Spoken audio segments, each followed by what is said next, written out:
오늘 말씀은 2주 전에 우리 교회 주파송 선교사인 강성빈 선교사님이 선교하는 태국 현지 선교지를 방문하고 우리 교회가 어떻게 선교 비전을 가지고 선교를 해야 하는지에 대해서 우리 성도들과 한번 말씀을 나누고자 합니다. 그에 앞서 오늘 본문을 잠시 살펴보고자 하는데요. 여러분, 성경에서 선교하면 딱 떠오르는 사람이 누굽니까? 선교. 맞아요. 바울. 사도 바울은 자기 스스로를 이방인의 선교사라고 생각했습니다. 이방인에게 복음을 전하는 사람. 그래서 사도행전에 보면은 우리가 이방인에게로 가리라, 나는 이방인에게로 가리라, 이런 말을 여러 번 합니다.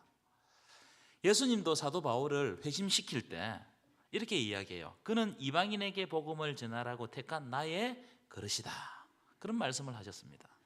자, 그런데 이 사도 바울의 선교 특징 중에 가장 특징적인 게 뭐냐면, 사도 바울은 사람을 만나고 사람을 성장시키고 사람을 남기는 선교를 하더라는 거예요.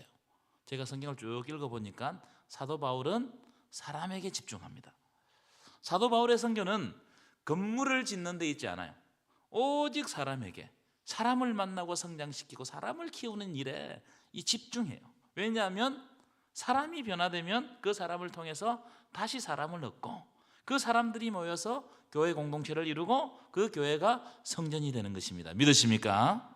이것이 사도 바울의 선교의 특징입니다. 대표적인 사람들이 있어요. 사도 바울과 함께 다녔던 사람, 누가 있냐면 디모데와 디도 같은 사람이 있습니다. 그리고 오늘 본문에도 나오는 브리스길라와 아굴라 같은 사람. 이 디모데와 디도는 사도 바울을 만날 때 연소했던 것 같아요. 어렸던 것 같아요. 그런데 그들이 사도 바울을 만나면서 신앙적으로 그리고 신학적으로 큰 영향을 받습니다. 그래서 사도 바울은 이들을 데리고 선교 여행을 할 때 어떤 방식으로 선교 여행을 해갔느냐 하면은, 사도 바울이 가고자 하는 선교지가 있잖아요. 그 선교지에 디모데와 디도를 먼저 보내요. 먼저 보내가지고 선교지의 영적 분위기를 파악을 하고, 그 다음에 또 어떤 때는 사도 바울이 그 지역에 가서 선교를 하다가 선교지를 떠나고 난 다음에 분명 또 문제가 발생해요. 그러면 이 디모데와 디도를 보내가지고 그 문제를 해결합니다.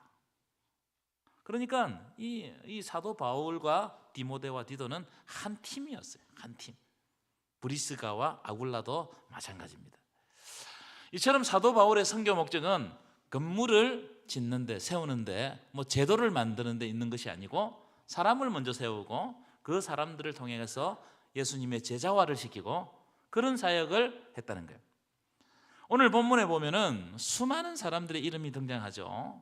읽기도 어려운, 그렇죠? 그런 사람들의 이름이 등장하는데, 이 이름들은 모두 사도 바울이 선교를 하면서 남긴 하나님의 사람들의 이름이에요. 그러니까 사도 바울에게 영향받아서 복음을 받아들인 사람. 오늘 본문에 나오는 이 이름에 대해서는 제가 일일이 해석을 하지 않겠습니다.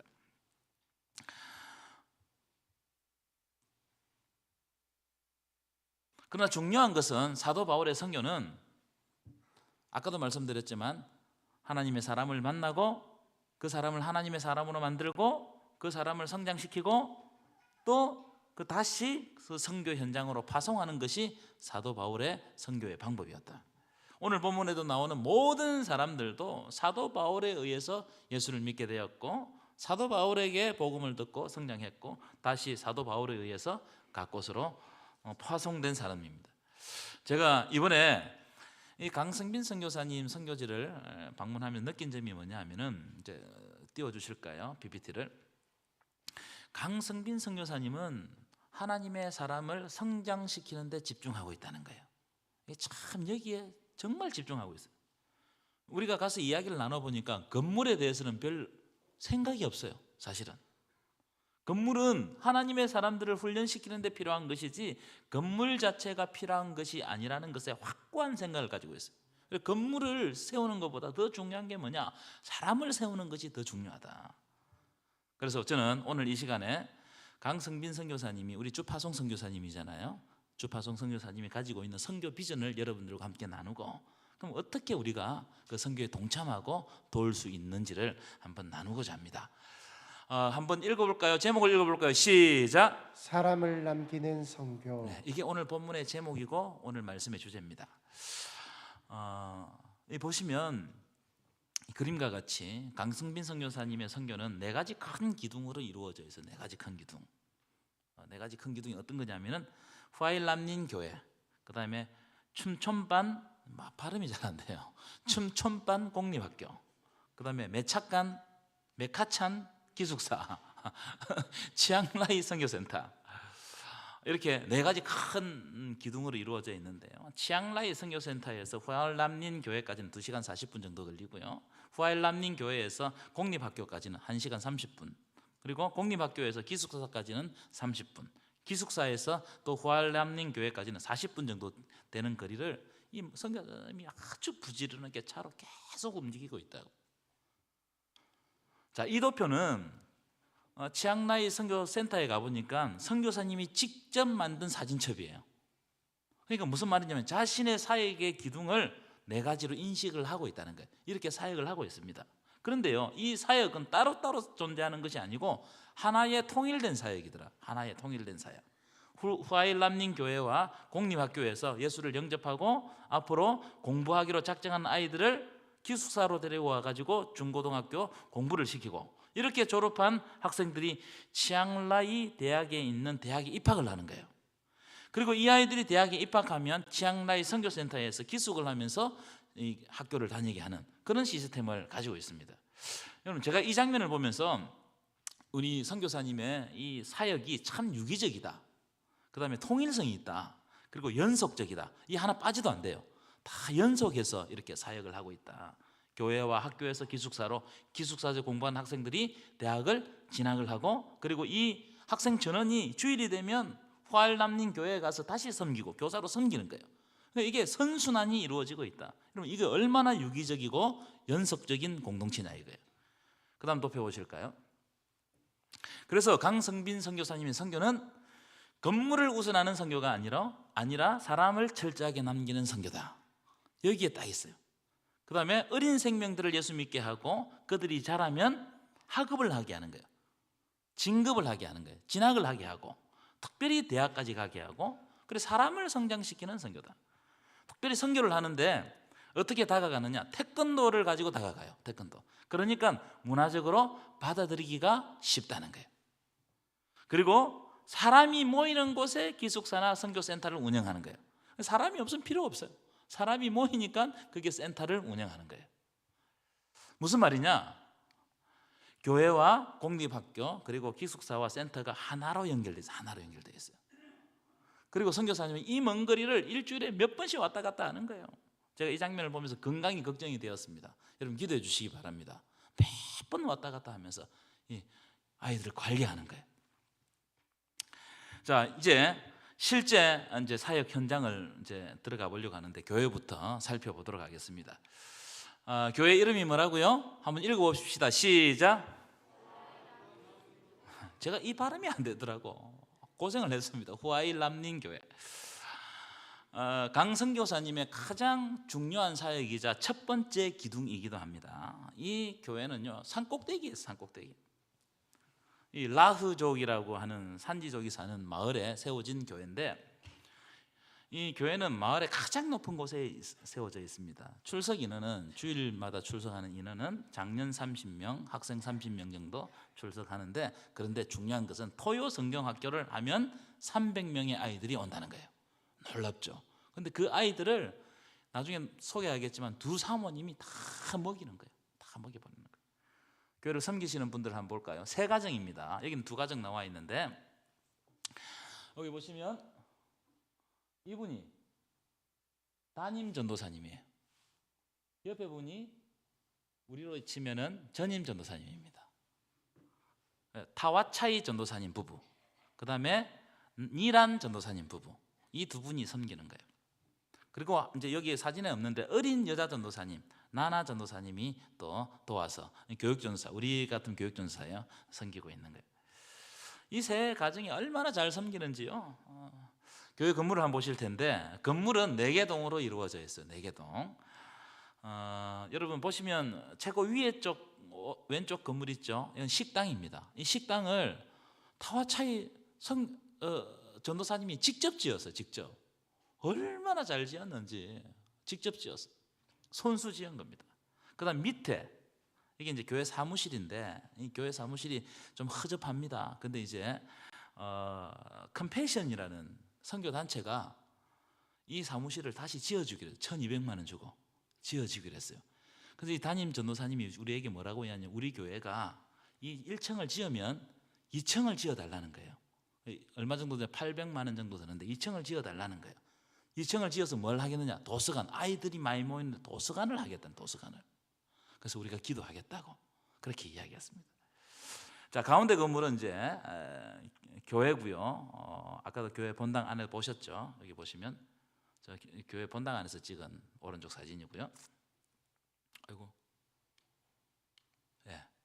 그다음에 오른쪽 최고 위에 그림은 뭐냐면은 여기가 게스트하우스입니다. 그래 이제 우리 선교팀이 가면 여기서 쉬거나 또 손님들이 오면 여기서 쉬거나 하고 그 뒤에 잘 보일 둥 말 둥한데 그 뒤에가 사택이에요. 사택. 이렇게 이제 교회가 이루어져 있습니다. 이 사진들은 이제 교회 꼭대기에서 최고 위에 거는 찍은 사진이에요. 그 산 꼭대기에 있습니다. 동네 보십시오, 여러분. 다 저렇게 생겼어요. 나무로 지은 집들입니다. 제가 빨리 쓰러질 것 같아. 쓰러질 것 같아.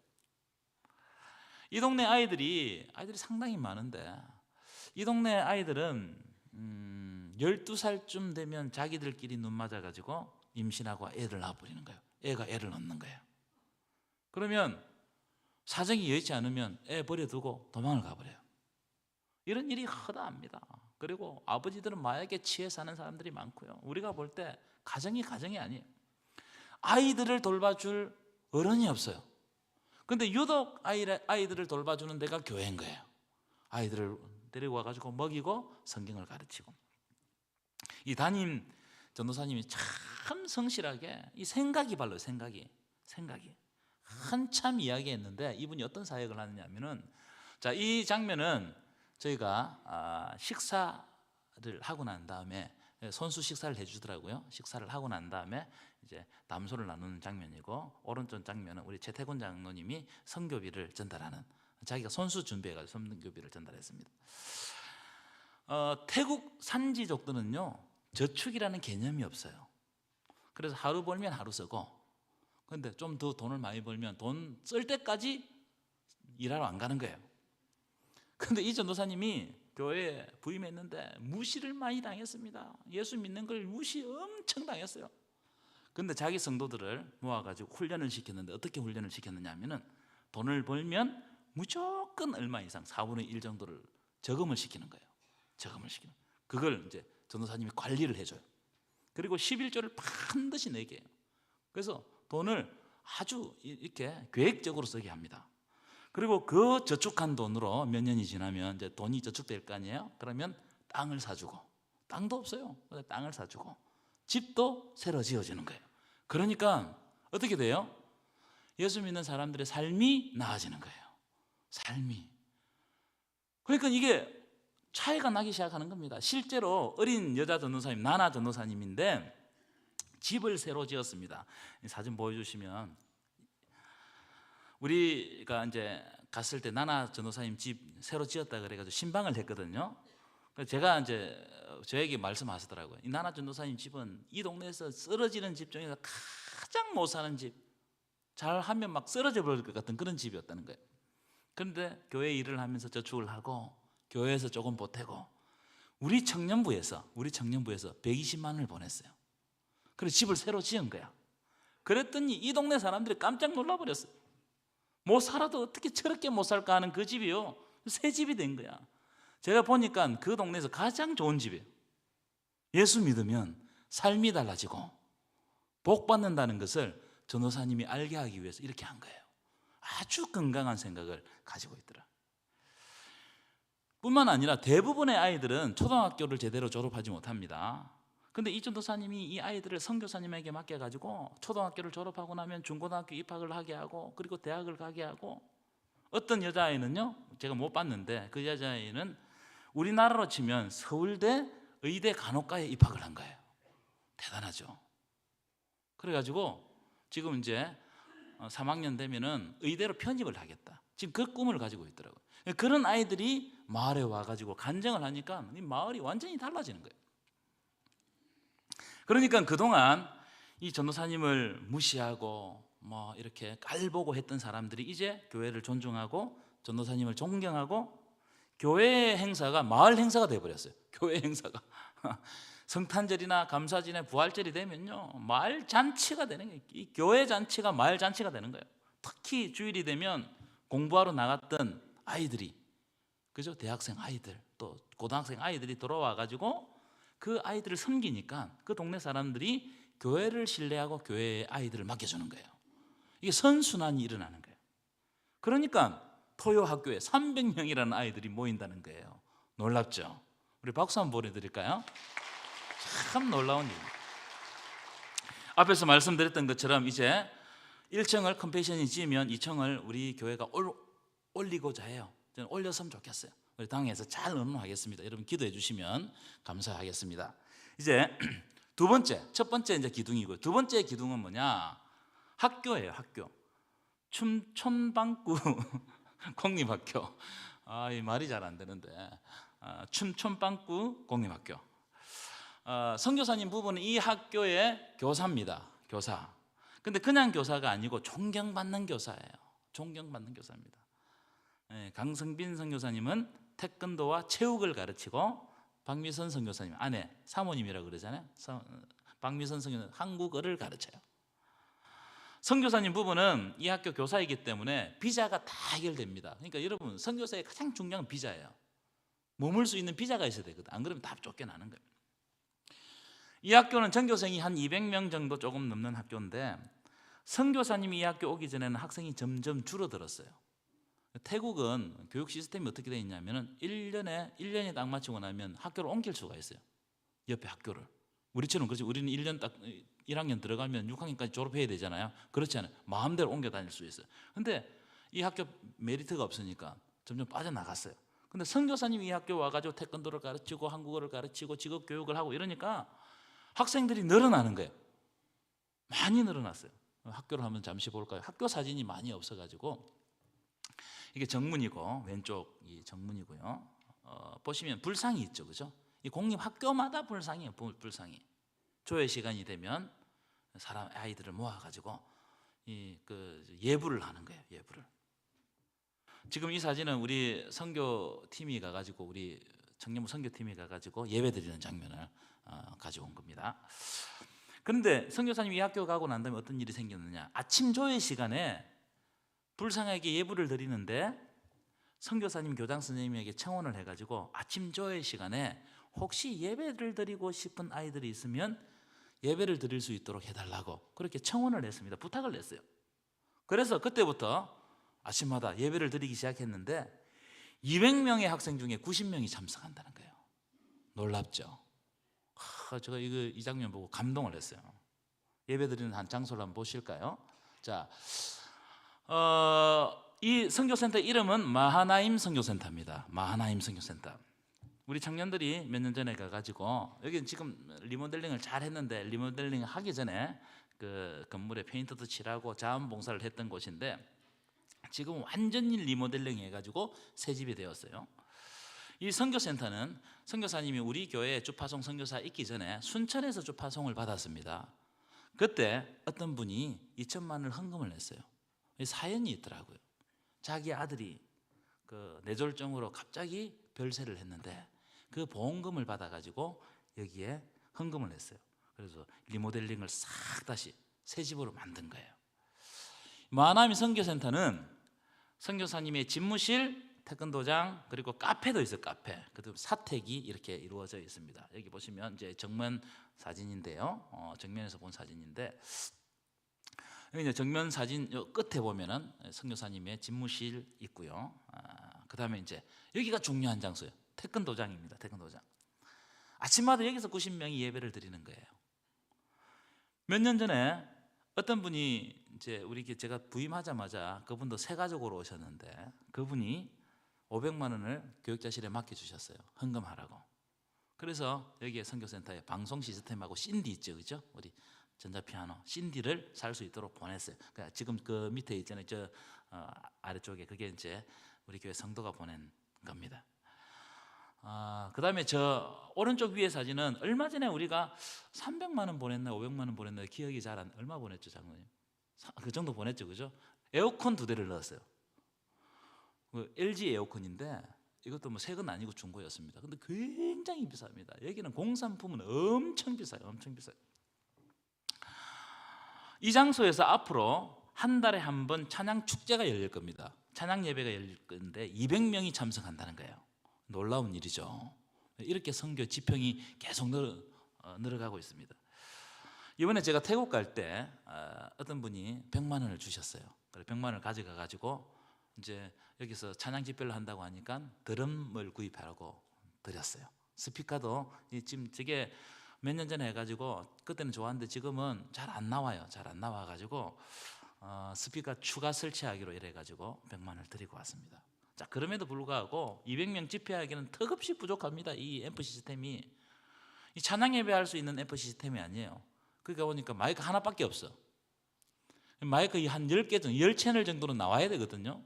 그래서 그것도 구입해야 됩니다. 여러분 기도해 주시기 바랍니다.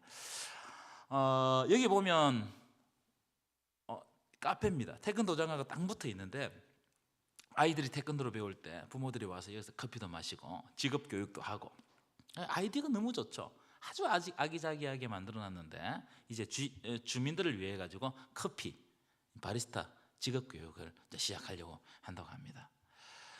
자, 저기 이제 보시면 끝에 이 끝에가 사택이에요. 사택. 사택 들어갔는데 제 마음이 좀 안 좋았어요. 사택이 너무 좁아. 작기도 작고 구석태기에 있는데 침실 하나, 작은 응접실 하나, 그다음에 부엌 조그마한 거 하나 그렇게 있더라고요. 제가 저번 주에 설교를 했죠.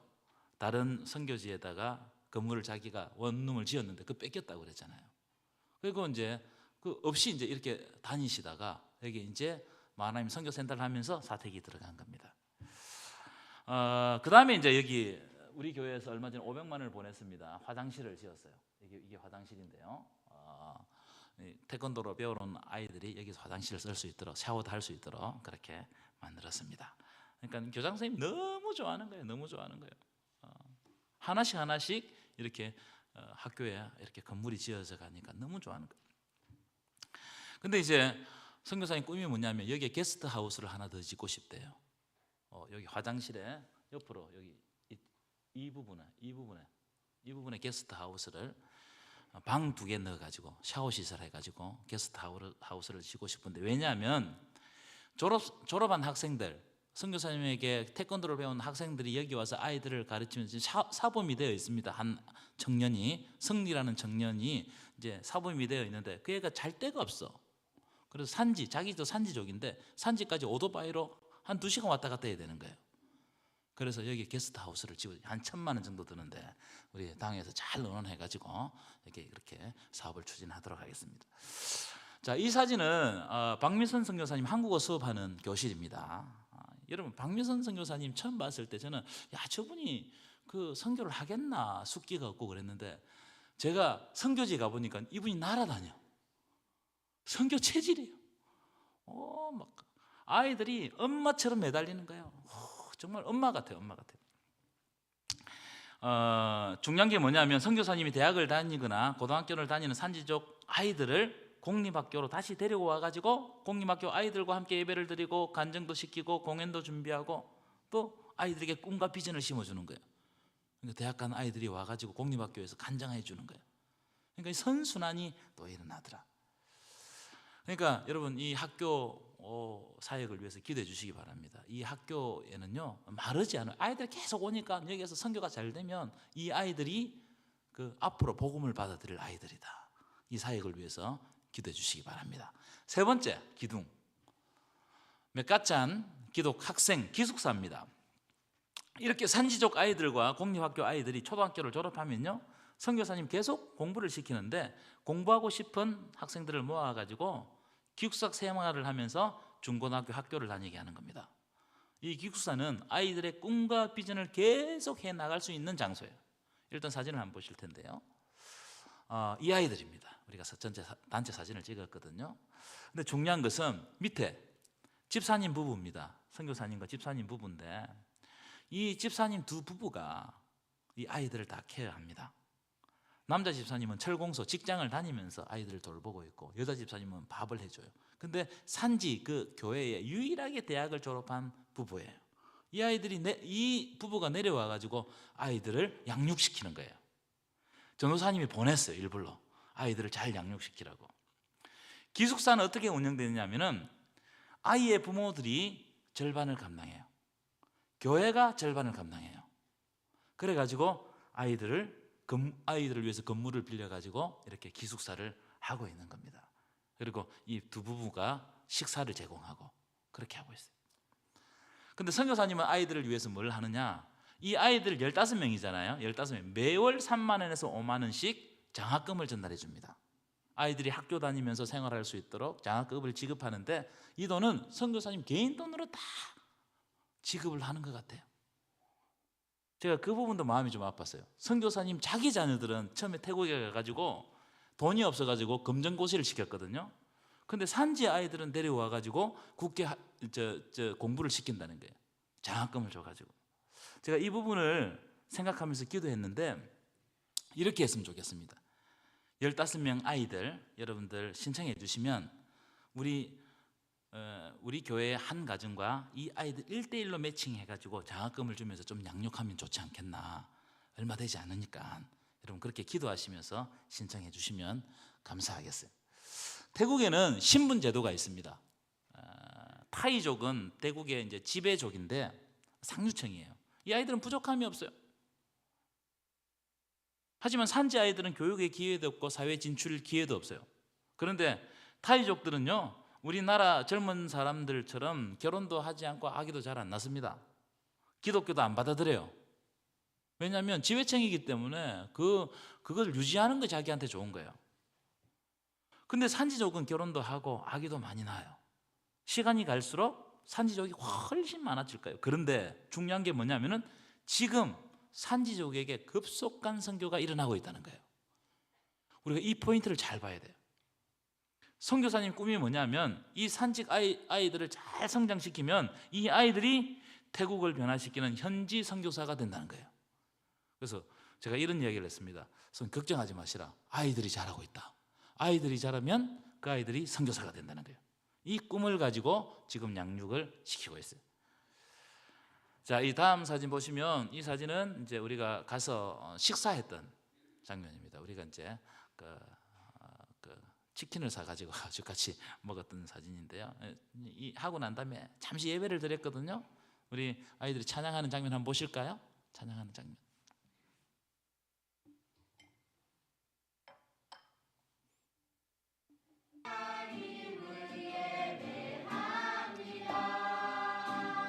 다 중고등학생들입니다. 얼마나 열정적으로 찬양하는지 몰라요. 아이들에게 한국어를 가르치거든요. 한국말로 찬양하는 거예요.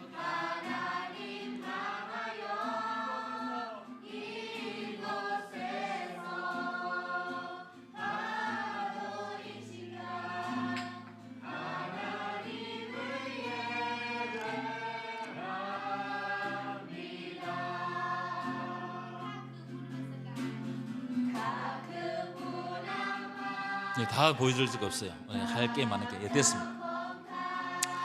여기에 필요한 게 있어요. 뭐가 필요하냐면은 이 아이들을 이제 치앙라이 선교센터도 가고 공립학교도 가고 이 아이를 데리고 또 산지 교회도 가야 되는데 태국 길이 우리나라처럼 쪽쪽 안 발라요. 아주 꾸불꾸불합니다. 이 아이들을 태울 차가 없어가지고 트럭 뒤에 있잖아요. 트럭 뒤에 그 아이들 담아 다니는 거예요. 사고 날까봐. 태국은 그래도 된다고 그러네요. 사고 날까 봐 굉장히 좀 걱정이 되더라고요. 선교사님이 차를 타고 다니는데 2004년식 차를 타고 다니는데 작은 차 5인승인지 7인승인지 모르겠습니다. 작은 차가 있는데 지금 가장 필요한 건 승합차예요. 아이들을 함께 같이 다닐 수 있는 승합차. 근데 승합차 굉장히 비싸요. 우리나라는 스타렉스 저런 거 한 3천만 원 주면 사거든요. 근데 그날은 9천만 원, 9천만 원. 대단하죠. 그래서 선교사님이 중고라도 하나 샀으면 싶어 하더라고요. 한 3년 탄 거나 5천만 원 정도 한대요. 그래서 위에서 우리 당회에서 잘 의논해 보겠습니다. 필요한 게 진짜 필요하더라고. 아이들과 함께 트럭에 담아 싣고 다닐 수는 없잖아요. 이제 마지막 기둥, 치앙라이 선교센터인데 이름을 지어달라고 했어요. 그래서 이름을 치앙라이 선교센터 말고 저에게 목사님 이름을 필요합니다 이래가지고 기도하는데 분이엘, 하나님의 얼굴 이 딱 떠오르더라고요. 그래서 오늘 내가 문자 보내드릴 거예요. 이 치앙라이 선교센터는요, 기숙사에서 공부한 학생들이 대학 진학을 위해서 오는 치앙라이 시내로 오거든요. 여기에서 아이들을 기숙시키고 또 주말마다 여기에서 지역 주민들을 위해서 태권도 수업을 하면서 선교를 하는 곳입니다. 5월이 되면 대학생이 5명이 돼요. 그리고 내년 되면 더 많이 돼요. 많은 아이들이 여기서 기숙할 거예요. 태권도 사범으로 또 이렇게 길러지고 할 거예요. 주말에는 여기서 태권도도 가르치거든요. 이 보시는 사진은 지금 현재 있는 거예요. 2층 임대 건물인데 월세가 한 35만 원 정도 한다고 합니다. 이제 이것도 선교사님 전액 자기가 부담하고 있어요. 우리가 올 때 3층짜리 건물을 보고 왔어요. 계약을 했어요. 10만 원만 더 내면 3층짜리 건물을 얻을 수 있다는 거예요. 그래서 제가 바로 계약하라고 그랬어요. 갔더니 집주인이 와가지고 계약해서 그래 10만 원 우리가 보내기로 그렇게 했습니다. 보시면 이 건물인데요. 이 건물 전체가 다 아니고 이 부분 3층이죠, 그죠? 이 부분 이걸 이제 계약을 하고 왔어요. 그래서 이제 앞으로 여기 치앙라이 선교센터에 많은 아이들이 올 겁니다. 아마 아이들이 더 많아지면 건물을 조금 더 빌리든지 아니면 건물을 사든지 그렇게 해야 될 것 같아요. 여기까지 이제 선교사님의 선교 사역입니다. 마지막으로 이제 우리 교회가 앞으로 태국 선교지를 위해서 헌신해야 될 내용, 아까 말씀드렸죠. 후아이람닌 교회 도서관 정축을 위해서 여러분 기도해 주시고요. 그 다음에 두 번째 공립학교 게스트하우스 정축을 위해서 1,000만 원 정도 드는데 여러분 기도해 주시고 또 방송 장비도 구입해 넣어야 되고, 세 번째 중요한 거예요. 우리 성합차 구입해야 되고요. 네 번째는 이제 기숙사 아이들 우리가 1대1로 가정별로 매칭해 가지고 아이들 후원했으면 좋겠고, 다섯 번째는 치앙라이 선교센터 임대료 월 50만 원 정도 되는데 이것을 어떻게 할까? 이게 이제 상당히 숙제입니다. 여러분 생각나실 때마다 기도해 주시면 감사하겠습니다. 여러분 교회가 선교사를 만나는 것은 참 큰 복입니다.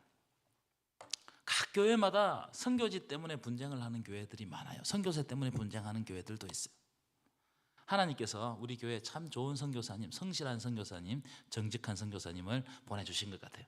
특별히 선교사님의 선교 비전이 아주 건강하고 제 목회와 아주 긴밀히 연결되어 있는 것 같습니다. 우리가 기도하면서 함께 선교에 동참했으면 좋겠는데요. 무엇보다 기도해 주십시오. 기도가 필요합니다. 무엇보다 기도. 하나님, 그곳에 하나님의 생명의 역사가 일어나게 하옵소서. 지금 선교의 적기다, 적기. 우리가 함께 해야 된다. 그리고 우리 함께 협력하며 선교를 이루어가면 하나님께서 우리에게 생명의 복을 주실 줄 믿습니다. 그리고 우리의 교회의 선교 지평을 열어가실 줄 믿습니다. 그래서 우리가 이 선교라는 이 한 마음으로 하나님 앞에 합심해서 함께 구하면 하나님께서 우리에게 더 좋은 것으로, 더 큰 것으로 내려주실 줄 믿습니다. 기도하겠습니다. 은혜로우신 하나님 아버지 감사드립니다. 오늘 강성빈 선교사님 선교 비전을 가지고 오늘 말씀을 나누었습니다. 하나님 아버지, 참 하나님께서 그곳으로 보내주신 이유와 목적이 달성되게 하여 주옵소서. 우리가 기도하고 섬기고 또 그 선교지에서 많은 생명들이 하나님 앞으로 돌아오는 그런 역사들을 보며 우리가 후원할 수 있도록 역사하여 주옵소서. 예수님의 이름으로 기도드리옵나이다.